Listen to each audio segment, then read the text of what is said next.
এখন আমরা যদি বিশ্বাস করি যে আল্লাহর পক্ষ থেকে কোরআন নাজিল হয়েছে, তাহলে এটা তো মেনে নিতেই হবে যে কোরআনে যা আছে সব সত্য, তাই তো?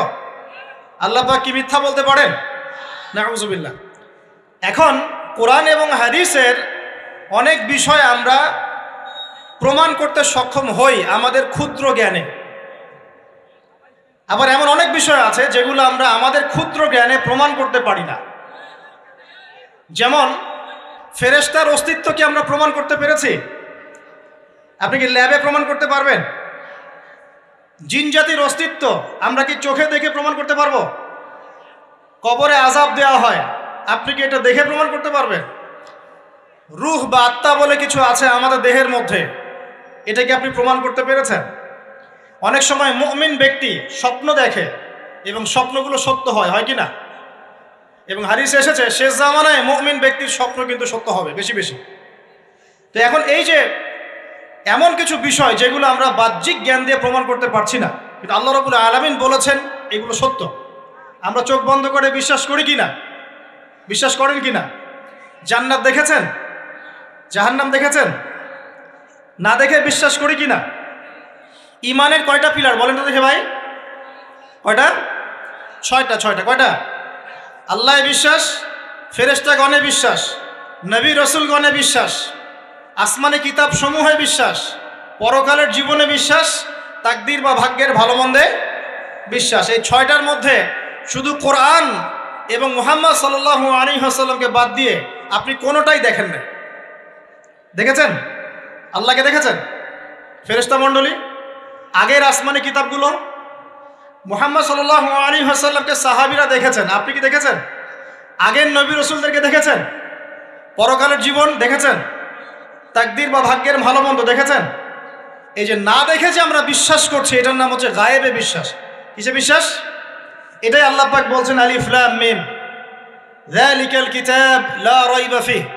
আলিফ লাম মিম, এটা এমন একটা কিতাব যেই কিতাব নিয়ে কোনো সন্দেহ সংশয় নাই। হুদাল লিল মুত্তাকিন, এই কিতাব মুত্তাকিদেরকে পথ দেখাবে। কারা মুত্তাকি? আল্লাযীনা ইউমিনুনা বিল গায়বি, যারা এই অদৃশ্যে বিশ্বাস করে। বলেন সুবহান। আল্লাহ পাকের আদেশ পালন করার নিমিত্তে, তার ইবাদত করার নিমিত্তে আমরা আল্লাহ পাকের এই আদেশগুলোকে না দেখেই বিশ্বাস করি। এখন কিছু মানুষ বলতে পারে তাহলে এগুলোর বৈজ্ঞানিক ব্যাখ্যা কি? উত্তর হচ্ছে এই যে কোরআন এবং হাদিসের সব কিছুকে বৈজ্ঞানিক ব্যাখ্যার মানদণ্ডে উত্তীর্ণ হয়ে আসতে হবে জরুরি না এটা। কারণ বিজ্ঞানের অনুসিদ্ধান্তগুলো সময়ে সময়ে বদলে যায়। আল্লাহ রাব্বুল আলামিনের বিধান কখনো বদলাবে না ইনশাআল্লাহ। কথা কি বুঝতে পারছেন? আর আল্লাহ রাব্বুল আলামিন আমাদেরকে অসীম জ্ঞান দিয়ে সৃষ্টি করেন নাই, ক্ষুদ্র জ্ঞান দিয়ে সৃষ্টি করেছে। আমরা আমাদের ক্ষুদ্র জ্ঞানে এতটুকু প্রমাণ করতে পারবো না। ভালো করে বোঝেন, আমরা আমাদের ক্ষুদ্র জ্ঞানে এতটুকু প্রমাণ করতে পারবো না যে আগামীকাল আপনার সাথে কি ঘটবে। বলতে পারবেন? কেউ পারবে? তো যে মানুষ তার সাথে আগামীকাল কি ঘটবে সেটাই বলতে পারছে না, সেই মানুষ কি আল্লাহ রাব্বুল আলামিনের এই মহাবিশ্বের অসীম জ্ঞানের অতল তলে ডুব দিতে পারবে?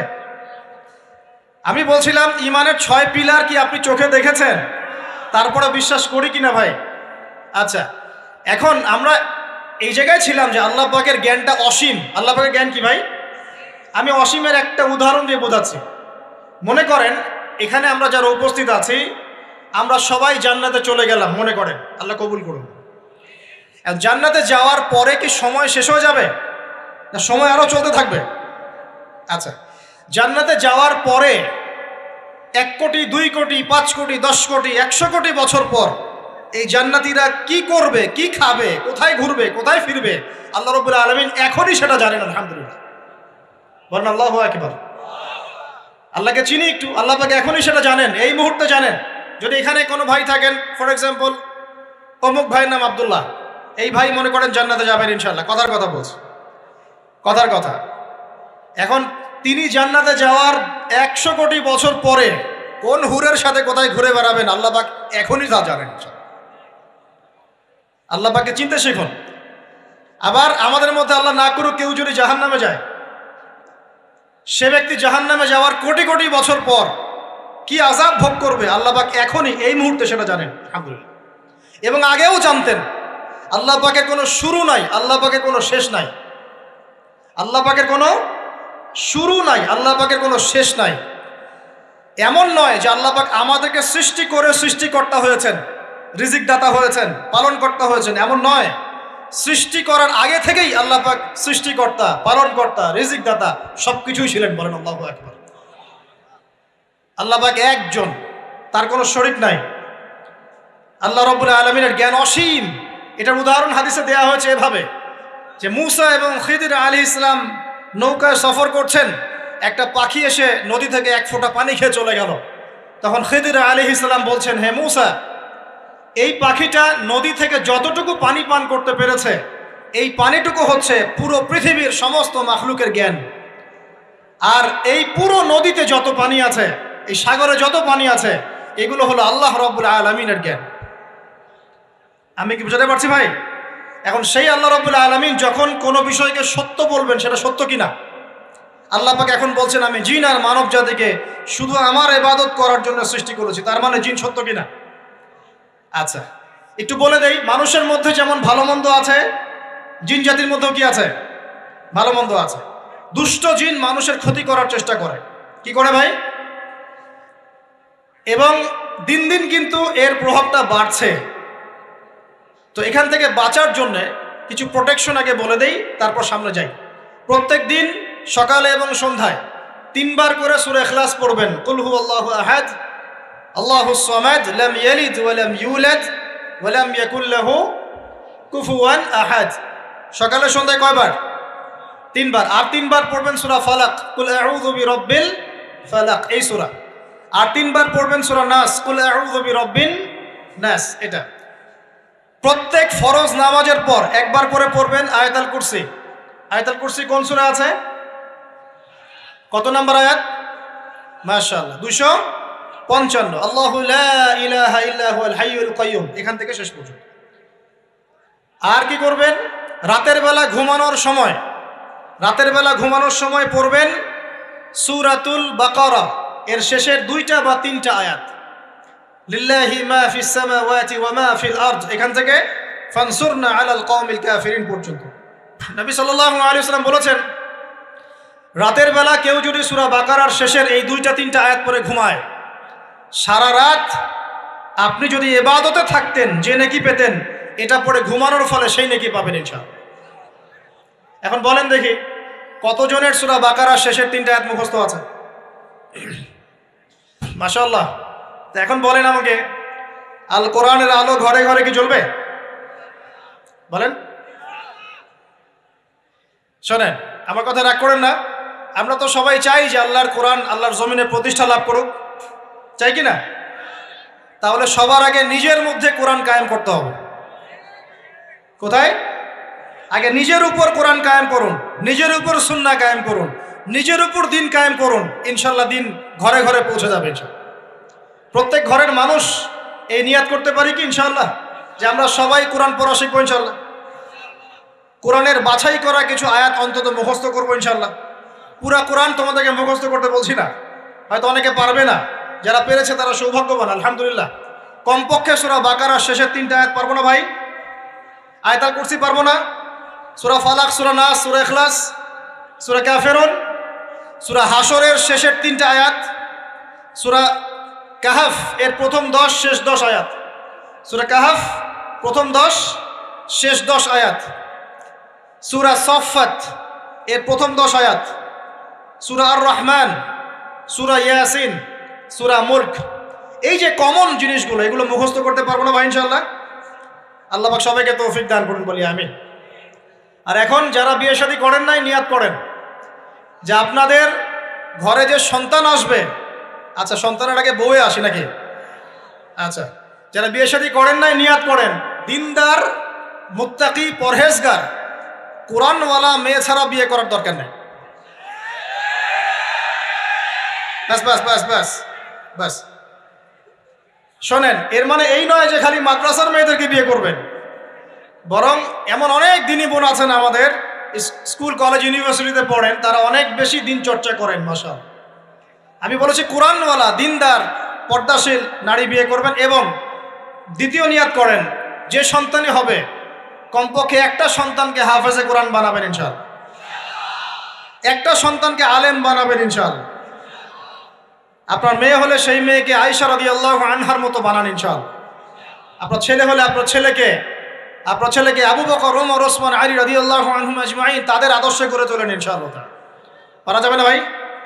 যখন ঘরে ঘরে কোরআনওয়ালা মানুষ তৈরি হবে না, আল্লাহর জমিনে আল্লাহর দিন এমনি প্রতিষ্ঠা হয়ে যাবে ইনশাআল্লাহ। বাতিল কোন দিক পালিয়ে যাবে ঠিক নাই। সবকিছু শেষ আছে না বলেন তো? সব কিছু শেষ আছে। নমরুদ আছে না নাই? দুনিয়াতে আছে। মানুষ তার নামও স্মরণ করে।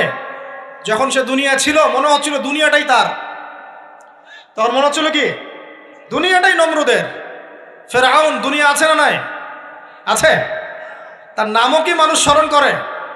যখন ফেরাউনের রাজত্ব ছিল, যুগ ছিল, তখন মনে হতো যে পুরো দুনিয়াটাইও। কথা বুঝতে পারছেন না?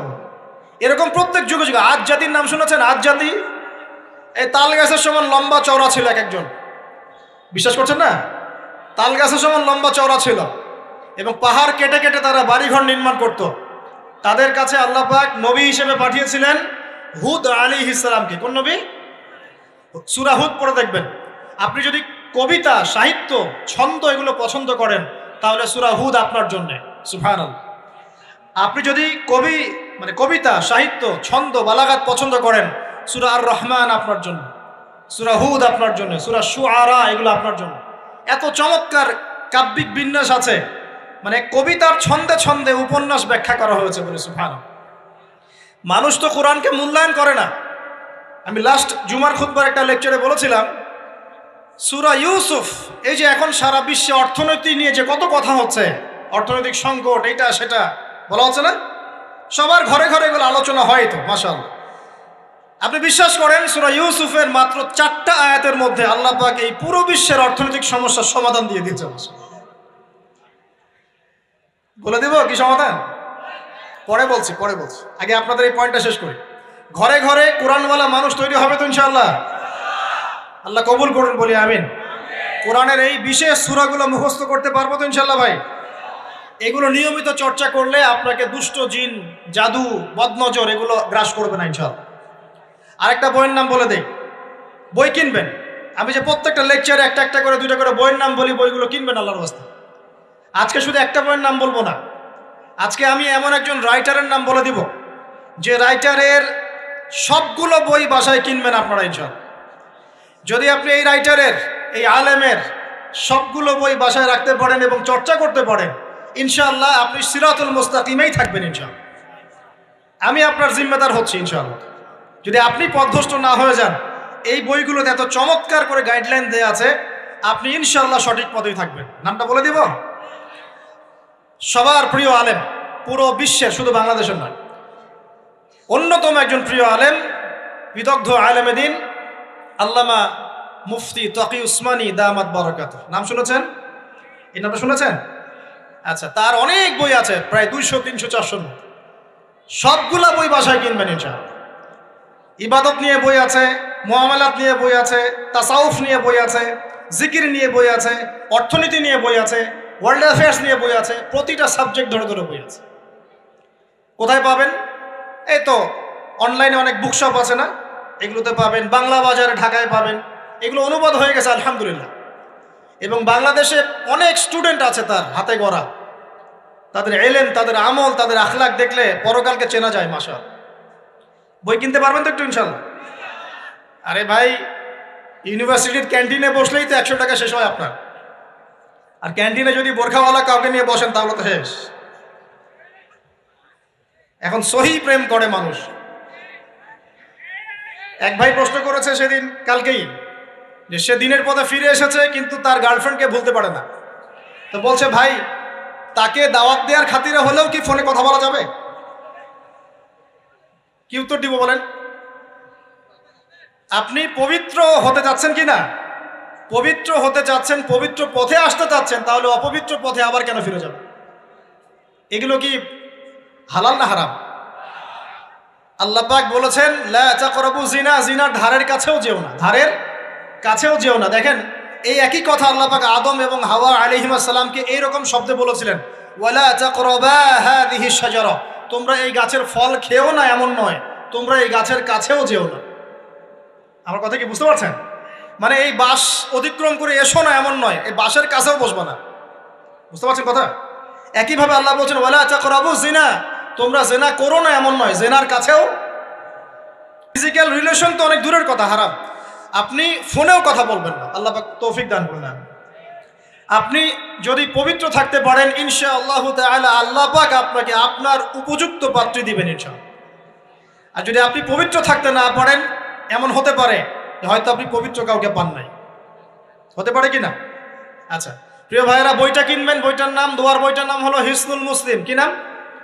হিসনুল মুসলিম। যদি কিনতে না পারেন ওই যে প্লে স্টোরে ঢুকেন, প্লে স্টোরে ঢুকে দেখবেন যে একটা অ্যাপস আছে হিসনুল মুসলিম। এখানে যতগুলো দোয়া আছে সবগুলো দোয়া আগামী 1 বছরের মধ্যে মুখস্থ করবেন। রাজি আছেন কি না? আর এখানে সকাল সন্ধ্যায় পড়ার জন্য কিছু দোয়া আছে, সকাল সন্ধ্যায় পড়ার। এই দোয়াগুলো আল্লাহর ওয়াস্তে মুখস্থ করবেন, পারবেন ইনশাআল্লাহ? আল্লাহ তৌফিক দান করবেন, আমিন। আর একটা আমল বলে দিব, তারপর সামনে যাব। সেটা হলো 5 ওয়াক্ত নামাজ তো পড়েন মাশাআল্লাহ, নাকি? কারা কারা নামাজ 5 ওয়াক্ত পড়েন হাত তোলেন দেখি। আলহামদুলিল্লাহ, মাশাআল্লাহ, হাত নামান। আর যারা নামাজ পড়েন না তাদেরকে আমি একটা হাদিস শোনাবো, একটা হাদিস শুনবেন। নবী সাল্লাল্লাহু আলাইহি ওয়াসাল্লাম বলেছেন, قال النبي صلى الله عليه وسلم بين العبد وبين الكفر والشرك ترك الصلاة। আল্লাহ পাকের বান্দা আর একজন কাফের মুশরিকের মধ্যে পার্থক্যই হচ্ছে নামাজ। আল্লাহ পাকের বান্দা মানে মুমিন মুসলিম এবং একজন কাফের মুশরিকের মধ্যে পার্থক্য কি? মান তারাকা সালাতান মুতাআম্মিদান ফাকাদ বারিয়াত মিন যিম্মাতিল্লাহ। কেউ যদি ইচ্ছাকৃতভাবে তার উপর ফরজ নামাজকে ছেড়ে দেয়, সে যেন আল্লাহ পাকের জিম্মেদারি থেকে মুক্ত হয়ে গেল। অন্য হাদিসে আছে মান তারাকা সালাতান মুতাআম্মিদান ফাকাদ কাফার। কেউ যদি ইচ্ছা করে নামাজ ছেড়ে দেয় সে ব্যক্তি কুফরি করলো। বলি নাউজুবিল্লাহ। আমরা কি কুফরি করতে চাই নাকি ভাই? নামাজের কথা বলেছি, 5 ওয়াক্ত নামাজ কারা কারা পড়েন না হাত তোলেন এবার। আচ্ছা লজ্জার কিছু নাই, এখন আমার সাথে তওবা করেন, আমার সাথে তওবা করেন, বলেন আস্তাগফিরুল্লাহ আল্লাযী লা ইলাহা ইল্লা হুয়াল হাইয়ুল কাইয়্যুম ওয়া আতুবু ইলাইহি। আল্লাহর কাছে সাক্ষী রেখে বলেন, আল্লাহ আমি জীবনে যত রাকাত নামাজ ছেড়ে দিয়েছি এর জন্য আমাকে মাফ করে দাও। ইনশাআল্লাহ আগামী জীবনে আমি বিনা ওজরে 1 ওয়াক্ত নামাজও বাদ দিব না ইনশাআল্লাহ। রাজি আছেন ইনশাআল্লাহ? বাস এই একটা নসিহত যদি আজকে আপনারা আমল করতে পারেন ইনশাআল্লাহ আজকের মাহফিল সফল। পারা যাবে? আর বই কিনতে বললাম 1 নাম্বার কোন বই বলেন? হিসনুল। আর কোন আলেমের নাম বলেছি? আল্লামা, জোরে বলেন। তার অনেকগুলো বই আছে, কেনার চেষ্টা করবেন তো ইনশাআল্লাহ। আল্লাহ পাক তৌফিক এনায়েত করুন, বলি আমিন। তাহলে আমরা সূরা যারিয়াতের 56 নম্বর আয়াতে কি শিখেছি ভাই? আল্লাহ রাব্বুল আলামিন আমাদেরকে সৃষ্টি করেছেন কেন? তার ইবাদত করার জন্য। আছে। এখন আমাকে বলেন যে আল্লাহ পাকের ইবাদত করার জন্য আল্লাহ পাক এই দুনিয়াতে আমাদেরকে কত বছর সময় দিয়েছেন বলেন দেখি। সর্বোচ্চ কত হবে? সর্বোচ্চ 60, 70, 100 হতে পারে। এই তো। আমরা কি চিরস্থায়ী থাকবো এখানে না চলে যাব? আচ্ছা, দুনিয়ার জীবনটা তাহলে কি? আল্লাহ পাক বলছেন আল্লাযী খালাকাল মাউতা ওয়াল হায়াতা লিয়াবলুয়াকুম আইয়ুকুম আহসানু আমালা। আল্লাহ পাক জীবন মৃত্যু সৃষ্টি করেছেন কেন? আল্লাহ পাক পরীক্ষা করার জন্য যে এই দুনিয়ার জীবনে আমলে কে শ্রেষ্ঠ, আমলে কে শ্রেষ্ঠ। দুনিয়ার জীবনে আসার উদ্দেশ্য পেয়েছি আল্লাহর ইবাদত করা, এখন পেলাম আল্লাহ জীবন মৃত্যু কেন সৃষ্টি করেছেন? আমলে পরীক্ষা করার জন্য যে কে শ্রেষ্ঠ হচ্ছে। আমাদের উদ্দেশ্য কি? আমাদের উদ্দেশ্য হচ্ছে পুলসিরাত পার হয়ে জান্নাতে যাওয়া। উদ্দেশ্য কি?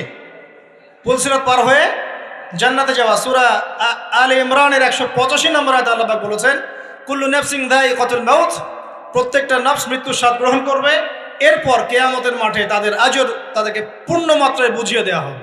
আল্লাহ পাক বলছেন ফামান যুহজিহা আনিন নারি ওয়া উদখিলাল জান্নাতা ফাকাদ ফাজ। ওই দিন যে ব্যক্তিকে জাহান্নাম থেকে বাঁচানো হবে এবং জান্নাতে প্রবেশ করানো হবে সেই ব্যক্তি হচ্ছে সফল। কথা ঠিক কিনা? তাহলে উদ্দেশ্য পেলাম তো, আমাদের গন্তব্য পেলাম তো। আমাদের গন্তব্য কি তাহলে? জান্নাত। এখন এই দুনিয়ার জীবনে আমরা সর্বোচ্চ হয়তো 100 বছর বাঁচবো, আল্লাহ ভালো জানেন, তাই তো? এই দুনিয়ার জীবনের এই হায়াতের সবচেয়ে ইম্পর্টেন্ট টাইমটা কোনটা বলেন? সবচেয়ে ইম্পর্টেন্ট টাইম কোনটা? যৌবন কিনা? যৌবন কাকে বলে? যৌবন কাকে বলে? কত বছর থেকে কত বছর পর্যন্ত? 20 থেকে 40, বা 15 থেকে 40, বা 20 থেকে 50, এই তো? আচ্ছা, এই বয়সের মধ্যে কারা কারা আছেন হাত তোলেন দেখি। মাশাআল্লাহ, সবাই তো দেখি এই বয়সে, হাত নামান। এখন এই বয়স সম্পর্কে আগে 2টা হাদিস শোনেন, আমার দিকে তাকান, তারপরে আমি বলছি অবস্থা কি, করণীয় কি। আমি বলেছি যুবকদেরকে কিছু নসিহত করবো আজকে, নিয়াত করেছে, ঠিক আছে ভাই? আচ্ছা, যুবকদের সম্পর্কে প্রথম হাদিস, রাসূল সাল্লাল্লাহু আলাইহি ওয়াসাল্লাম বলেছেন, কিয়ামতের মাঠে মানুষ যখন উঠবে, আমরা উঠবো কি না? আচ্ছা, নাকি উঠবো না? যারা আগুনে পুড়ে গেছে তারা উঠবে কি না? যারা পানিতে ডুবে গেছে, যাদের লাশও খুঁজে পাওয়া যায় নাই, উঠবে কি না? উঠবে। আচ্ছা, যখন মানুষ উঠবে তখন তাকে 5টা প্রশ্ন করা হবে। কয়টা ভাই? এই 5টা প্রশ্নের আগে সে তার পা সামনেও ফেলতে পারবে না, পিছনেও ফেলতে পারবে না। আমরা কি একটু চিন্তা করতে পারছি কত ভয়ঙ্কর হবে বিষয়টা? এই সামান্য গরমে আমাদের অবস্থা খারাপ, সূর্য সেদিন সামনে নিচে, আর মানুষ উঠে দাঁড়িয়ে আছে, তাদেরকে 5টা প্রশ্ন করা হবে। যতক্ষণ পর্যন্ত প্রশ্নের উত্তর দিতে পারছে না, সামনেও যেতে পারবে না, পিছনেও আসতে পারবে না, পা নড়াতে পারবে না। 1, তোমার পুরো জীবনটা তুমি কোন কাজে ব্যয় করেছো? উত্তর কি রেডি আছে আমাদের কাছে? আমরা কি বলতে পারবো, হে আল্লাহ, আমরা আমাদের পুরো জীবন তোমার ইবাদত করে কাটিয়েছি? 2, তোমার যৌবন স্পেশালি তুমি কোন কাজে ব্যয় করেছো? তোমার যৌবন তুমি স্পেশালি কোন কাজে ব্যয় করেছো? যুবকরা কি উত্তর দেওয়ার জন্য প্রস্তুত আছে যে আমাদের যৌবন আমরা আল্লাহর পথে কাটিয়েছি? সবাই কি বলতে পারবো? 3 নাম্বার, তোমার রিজিকের উৎস কি ছিল? কোন পথে সম্পদ অর্জন করেছো? 4 নাম্বার, কোন পথে সম্পদ ব্যয় করেছো? কোন কোন খাতে সম্পদ ব্যয় করেছো? আমরা কি আমাদের আয় এবং ব্যয়ের হিসাব দেওয়ার জন্য প্রস্তুত? 5, তোমাকে আমি যে জ্ঞান দিয়েছিলাম সেই জ্ঞান অনুযায়ী আমল করেছো কিনা? আল্লাহ পাক আমাকে আপনাদের সবাইকে তৌফিক দান করুন, জানা অনুযায়ী আমল করার তৌফিক দান করুন। এই 5টা প্রশ্নের মধ্যে যৌবনকাল ইম্পর্টেন্ট কিনা ভাই? গুরুত্বপূর্ণ কিনা? মাথায় রাখি। সামনে একটা হাদিস শুনুন, রাসূল সাল্লাল্লাহু আলাইহি সাল্লাম বলছেন, কে এই কিয়ামতের মাঠেই 7 শ্রেণীর মানুষকে আল্লাহ পাক বিশেষ মেহমানদারির ব্যবস্থা করবেন, আরশের ছায়ায় ছায়া দিবেন ইনশাআল্লাহ। কোথায় ছায়া দিবেন? ওই দিন এই ছায়া ছাড়া অন্য কোনো ছায়া থাকবে না। নবী সাল্লাল্লাহু আলাইহি ওয়াসাল্লাম বলছেন, তার মধ্যে প্রথম শ্রেণী হচ্ছে ইমামুন আদিল, ন্যায়পরায়ণ শাসক। ন্যায়পরায়ণ, আচ্ছা, ন্যায়পরায়ণ শাসকের একটা এক্সাম্পল দেই। মক্কার জাহেলি যুগে সাহাবীরা ঈমান নিয়ে এসেছেন, বাস তাদের উপর নির্মম নির্যাতন শুরু হয়ে গেছে, আবু জেহেল, আবু লাহাব, উতবা, শায়বা। তখন সাহাবীরা আল্লাহ রাসূলের কাছে এসে বলছেন, ইয়া রাসূলুল্লাহ, আপনি একটু বদদোয়া করেন, তাদের উপর বদদোয়া করেন, আমরা তো আর পারছি না। নবী সাল্লাল্লাহু আলাইহি ওয়াসাল্লাম বললেন, তোমরা মক্কা থেকে হিজরত করে হাবাসায় চলে যাও। কোথায়? হাবাসা। হাবাসা মানে হচ্ছে আবিসিনিয়া। আবিসিনিয়া মানে এখনকার ইথিওপিয়া, ইরিত্রিয়া। নাম শুনেছেন কি? বিশেষ কোচিং তো করছেন অনেকে। আফ্রিকা মহাদেশের একটা ছোট্ট দেশ ইরিত্রিয়া, ওখানে চলে যাও। তখন বলেছিলেন তিনি হাবাসায় চলে যাও। সাহাবীরা জিজ্ঞাসা করছেন, হাবাসায় কেন? নবী সাল্লাল্লাহু আলাইহি ওয়াসাল্লাম বলছেন, সেখানে একজন খ্রিস্টান ন্যায়পরায়ণ শাসক আছেন, যার রাজ্যে কেউ জুলুমের শিকার হয় না। কি বললাম বলেন তো? হাবাসা কে আছেন? একজন মুসলিম না খ্রিস্টান? খ্রিস্টান ন্যায়পরায়ণ শাসক আছেন, যার রাজ্যে কেউ জুলুমের শিকার, মুসলমান নন এমন একজন শাসকের প্রশংসা করে আমাদের নবীজি বললেন, তার রাজ্যে কেউ জুলুমের শিকার হয়। সুবহানাল্লাহ। সাহাবীরা সেখানে হিজরত করলেন। নেতৃত্ব দিয়েছেন জাফর বিন আবি তালিব রাদিয়াল্লাহু আনহু। সেই সাহাবী বাদশাহ নাজাশী, তার নাম ছিল বাদশাহ নাজাশী, তার সামনে দাঁড়িয়ে সূরা মারিয়াম তেলাওয়াত করেছিলেন। ওই সূরা মারিয়ামে ইয়াহইয়া, জাকারিয়া, ঈসা, তার মা, এই গল্প ঘটনাগুলো আছে। এই সূরার তেলাওয়াত শুনে বাদশাহ নাজাশীর চোখ দিয়ে পানি পড়তে পড়তে দাড়ি ভিজে গিয়েছে। সুবহানাল্লাহ। শেষে তিনি ঈমান নিয়ে আসেন, মুসলমান হন, আলহামদুলিল্লাহ।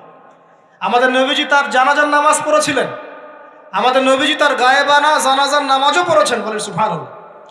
এখানে একটা পয়েন্ট খালি বলতে চাই, একজন অমুসলিম শাসক সম্পর্কে আমাদের নবীজি মন্তব্য করেছিলেন তার রাজ্যে কেউ জুলুমের শিকার হয় না। আর আজকের দিনে সারা বিশ্বের কোনো কোনো ক্ষেত্রে মুসলিম শাসকদের ব্যাপারেও এই কথা বলা যায় না যে তার রাজ্যে কেউ জুলুমের শিকার হয়। আল্লাহ পাক বলছেন আরশের ছায়া আমি ছায়া দিব 7 শ্রেণীর মানুষকে। কয় শ্রেণী? তার মধ্যে প্রথম শ্রেণী হচ্ছে ইমামুন আদিল, ন্যায়পরায়ণ শাসক। আল্লাহ পাক আমাদের সমস্ত শাসকদেরকে ন্যায়পরায়ণ হওয়ার তৌফিক দান করুন। 2 নাম্বার, সেই যুবককে আমি সেখানে আশ্রয় দিব যেই যুবক তার যৌবনকালটা আল্লাহর পথে কাটিয়ে দিয়েছে। এবার কি হাদিসটা আপনি পেয়েছেন? এর আগের হাদিস কি শুনলেন? পা নড়াতে পারবেন না যতক্ষণ পর্যন্ত এই প্রশ্নের উত্তর না দিচ্ছেন যৌবনকাল কোন পথে ব্যয় করেছেন। এখন যদি আল্লাহর পথে ব্যয় করেন তাহলে আরশের ছায়া ছায়া পাচ্ছেন, আলহামদুলিল্লাহ। বাকিগুলো কারা কারা একটু বলে দেই। 3 নাম্বার হচ্ছে সেই ব্যক্তি যে একজন আরেকজনকে মহব্বত করে, এক ব্যক্তি আরেক ব্যক্তিকে মহব্বত করে শুধুমাত্র আল্লাহর সন্তুষ্টির জন্য। কথা কি বুঝতে পারছেন? এই মহব্বত আবার এই ছেলে মেয়ের ফ্রি মিক্সিং না। কথা বুঝতে পারেননি? দিনের খাতিরে মহব্বত, আল্লাহর জন্য মহব্বত, আল্লাহর জন্য। এখানে 4 নাম্বার এমন ব্যক্তি যে এত গোপনে দান করে যে তার বাম হাত জানে না ডান হাত কি দান করেছে। আমরা তো এখন 1 টাকা দান করলে 100 টাকা ফুটাই। ফেসবুক আছে, মারাত্মক একটা জিনিস ফেসবুক, মানে এটা মানুষকে আর মানুষ রাখে নাই। যে ব্যক্তি ফেসবুকে আসক্ত তার সাথে কথাবার্তা বলা, লেনদেন, চলাফেরা খুব ডিফিকাল্ট। মানে কি বোঝেন আগে কথাটা? কেন ডিফিকাল্ট? কারণ সে এত বেশি আসক্ত এখানে যে পান থেকে চুন খসলে সে আপনাকে পাবলিকলি ধুয়ে রেখে দিবে। কিছু হইলে আপনাকে ফেসবুকে টেনে নিয়ে আসবে, ফেসবুকে সবাইকে বলবে উনি আমার সাথে এই কাজ করছে। আপনি বলারও টাইম পাবেন না যে আপনি নির্দোষ। তো খুব মুশকিল না এগুলা? আল্লাহ মাফ করুক আমাদেরকে। এমনভাবে দান করে যে বাম হাত জানে না ডান হাত কি দান করছে। 5 নাম্বার এমন ব্যক্তি যে এইটা যুবক, এটাও যুবক, যাকে কোনো সুন্দরী নারী আহ্বান করছে জিনার জন্যে, সুন্দরী উচ্চ বংশের নারী, যে আসো আমার সাথে জেনা করো। ওই যে ইউসুফ আলাইহিস সালামের মতো, মনে আছে? ইউসুফ আলাইহিস সালামের ঘটনা মনে আছে? আচ্ছা, কিন্তু সেই যুবক বলে, সেই ব্যক্তি বলে ইন্নী আখাফুল্লাহ, আমি আল্লাহকে ভয় করি, আমি তোমার সাথে খারাপ কাজ করতে পারবো। এরকম ছেলে এবং এরকম মেয়ে এখন সমাজে খুঁজে পাওয়া যায়? হাতে গোনা, হাতে গোনা। আপনি অনলাইন ঘাটাঘাটি করেন, গুগল করেন, ক্রস চেক করেন, দেখবেন বাংলাদেশের 25 বছরের কম বয়সী ছেলে আর মেয়েদের জেনার হার কত আপনি বের করে দেন। 25 বছরের কম যে যুব সমাজ আমাদের সামনে আছে তাদের মধ্যে কত % যুবক এখন পর্যন্ত ফিজিক্যাল সম্পর্ক করেনি কারোর সাথে, আপনি খুঁজে বের করতে পারেন। শুধু ছেলেদের ক্ষেত্রে এটা নয়, মেয়েদের ক্ষেত্রেও আছে। এই যে অনার্স লাইফ পার করার আগেই বহু মেয়ে সতীত্ব নষ্ট করে ফেলছে, বহু ছেলে সতীত্ব নষ্ট করে ফেলছে। কথাগুলো কি রাগ করছেন? আমি আপনাদের ভাই এবং আমি আপনাদেরকে মহব্বত করি। আমরা জেনার পথে যাব না, আমরা হালাল সম্পর্কে থাকবো ইনশাআল্লাহ। যখন আপনি জেনায় চলে যাবেন আপনার কলব থেকে আল্লাহর নূর নষ্ট হয়ে যাবে। এটা এমন একটা পাপ যেটা করার পর মানুষ আল্লাহর সামনে মাথা তুলে দাঁড়াতে পারে না, লজ্জায় চোখ নেমে যায়, ইবাদতে স্বাদ পায় না। যখন হারাম সম্পর্কে, ফ্রি মিক্সিং, এগুলোতে মানুষ থাকে, ইবাদতে মানুষ স্বাদ পায় না। দিনের পর দিন ইবাদত করে মনোযোগ আসে না, মন লাগে না, চোখ দিয়ে একটু পানি বের হয় না, আল্লাহর জন্য কাঁদতে পারে না, কারণ মনের মধ্যে তো নূর নাই। আর যখন একটা মেয়ে বেপরদায় থাকে, অনেক ইবাদত করলেও তার এই বেপরদায় থাকার কারণে সমাজের বহু মানুষের চোখের জেনা হয়ে যায়। এতে করে ওই সব মানুষের পাপের ফল এই মেয়েটাকে ভোগ করতে হয় এবং মানুষের চোখের বদনজর লাগে, ওই মেয়ে অসুস্থ হয়ে পড়ে মানসিকভাবে, শারীরিকভাবে। আমি আমাদের যুবক ভাই এবং যুবক বোনদেরকে রিকোয়েস্ট করব, আল্লাহর ওয়াস্তে চরিত্রটাকে পবিত্র রাখার চেষ্টা করুন। আল্লাহ পাক তৌফিক দান করুন। এই যুবককে আল্লাহ পাক আরশের ছায়া দিবেন যে একটা মেয়েকে পেয়েও আল্লাহর ভয় তাকে ভোগ করে নাই। আল্লাহ পাক এরকম যুবক ঘরে ঘরে তৈরি করুন। তাহলে কি করবেন ভাই? হালাল উপার্জনের ব্যবস্থা করবেন, ব্যাস সরাসরি বিয়ে করে ফেলবেন। পরিবারকে বোঝানোর চেষ্টা করবেন, না বুঝলে আন্দোলন শুরু করবেন যে আমি জেনা করতে চাই না, আমি বিয়ে করতে চাই, বিয়ে আমার দেওয়ানি লাগবো, এরকম ব্যাস। তারপর দেখবেন বাপ মা কেমন করে বিয়ে না দেয়। আল্লাহ সাহায্য করবে ইনশাআল্লাহ। আল্লাহ আমাদের যুবক ভাইদেরকে চরিত্র হেফাজত করার স্বার্থে বিয়েকে সহজ করে দিন। আমি আবার কাউরে নিয়ে পালায় যায় না।